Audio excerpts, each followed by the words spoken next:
आर्थिक मंदी की। सिंगापुर निफ्टी वहां अगर आप देखेंगे तो 75 से 80 पॉइंट के आसपास की गिरावट देखने मिल रही है।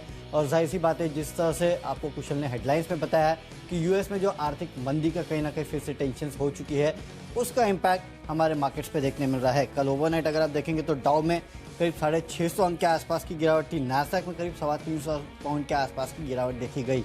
जितने भी इंडेक्स थे यूएस मार्केट में 11 के 11 इंडेक्स जो थे वहां पे बिकवाली देखने मिली है। और सबसे बुरा हाल तो कल नास्डैक का था, जहाँ करीब 2.5% के आसपास की गिरावट जो है वो देखी गई। बॉन्ड यील्ड्स अगर आप देखेंगे तो 3 के पार पे जा चुके हैं। एक महीने के ऊंचाई पे यूएस में जो बॉन्ड यील्ड्स है वो अब देखी जा रही है। तो कहीं ना कहीं चिंताएं जरूर है और उसका इम्पैक्ट कल आपको यूएस के मार्केट्स पे देखने मिला। हालांकि काफ़ी हद तक कल हम पचा के गए थे। जब हमारे मार्केट्स बंद हो रहे थे तब 300 पॉइंट के आसपास की गिरावट डाउ फ्यूचर्स में थी।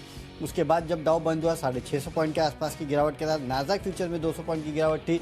लेकिन जब बंद हुए तो 325 पॉइंट के आसपास की गिरावट के साथ। और आज सुबह अगर आप देखेंगे तो डाउ फ्यूचर्स नास्डैक फ्यूचर जो है वो हल्के हरे निशान में कामकाज कर रहे हैं। लेकिन चिंताएं हैं यूएस के मार्केट से। और कल भी हमने देखा था ग्लोबल प्रेशर्स के चलते भारतीय बाजारों में गिरावट हुई थी।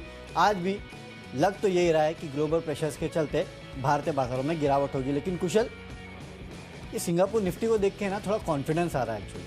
अच्छा। क्योंकि जिस तरह से डाउ में गिरावट देखने मिली 650 पॉइंट के आसपास की, मुझे लगा था कि सुबह सुबह सिंगापुर निफ्टी जो है 100-150 पॉइंट के आसपास की गिरावट दिखाएगा, लेकिन केवल 80 पॉइंट के आसपास की गिरावट दिखा रहा है। इसके लिए मुझे कॉन्फिडेंस आ रहा है कि गिरावट जो है जितना अनुमान था शायद उतनी होगी नहीं। एटलीस्ट सिंगापुर निफ्टी ये दिखा रहा है, लेकिन उसके बावजूद गिरावट तो होनी है, शुरुआती गिरावट तो होगी, प्रेशर तो देखने मिलेगा।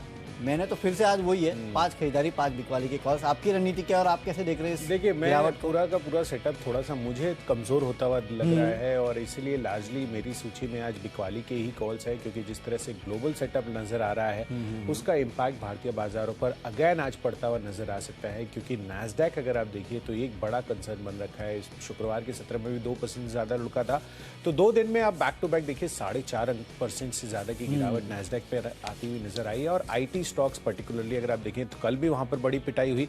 अब देखना होगा कि आज किस तरह से वो रिएक्ट करते हुए नजर आते हैं, बट मामला आज भी गिरावट का ही लग रहा है। चलिए, तो मामला आज भी गिरावट का रहने वाला है। तो हमारी टीम जो है उसमें आपको बिकवाली वाले कॉल्स ज़्यादा मिलने वाले हैं। लेकिन शुरुआत करते हैं कैश के कॉल के साथ, जहाँ पे हमको करनी है खरीदारी। और देखिए कुशल, आज मेरा फोकस जो है ना वो टी स्टॉक्स पे रहने वाला है। क्योंकि कल हमने देखा कि जो यूएस के कॉफ़ी फ्यूचर्स थे उसमें अच्छी खासी तेज़ी देखने मिली। और खासकर अगर आप देखेंगे तो चाय के दाम जो है या फिर टी एंड कॉफ़ी के दाम यहाँ से बढ़ सकते हैं। इसके जयश्री टी ये वो स्टॉक है जिसको मैंने चुना है, यहाँ पे आप खरीदारी कर सकते हैं। कल CCL प्रोडक्ट्स में आपने खरीदारी देखी थी, आज आपको बाकी जो टी स्टॉक्स है उसमें खरीदारी हो सकती है। इसके लिए जयश्री टी में आपको खरीदारी करना है। 94 के लक्ष्य के लिए 89 का स्टॉप लॉस रखना है। ब्राज़ील में फिर से एक बार प्लांटेशन को लेकर दिक्कतें हैं, उसके चलते इंटरनेशनल मार्केट में टी और कॉफ़ी के दाम जो है उसमें थोड़ा बहुत इंचअप देखने मिला है। और कुछ अटकलें ऐसी लगाई जा रही है कि आगे हो सकता है कि चाय और कॉफ़ी दोनों के दाम, खासकर कॉफ़ी के दाम जो है उसमें बढ़ोतरी हो सकती है। तो ये पूरा पैक जो है वो फोकस में रहेगा। कल CCL प्रोडक्ट में तेजी थी, आज हो सकता है कि जयश्री टी में तेजी हो।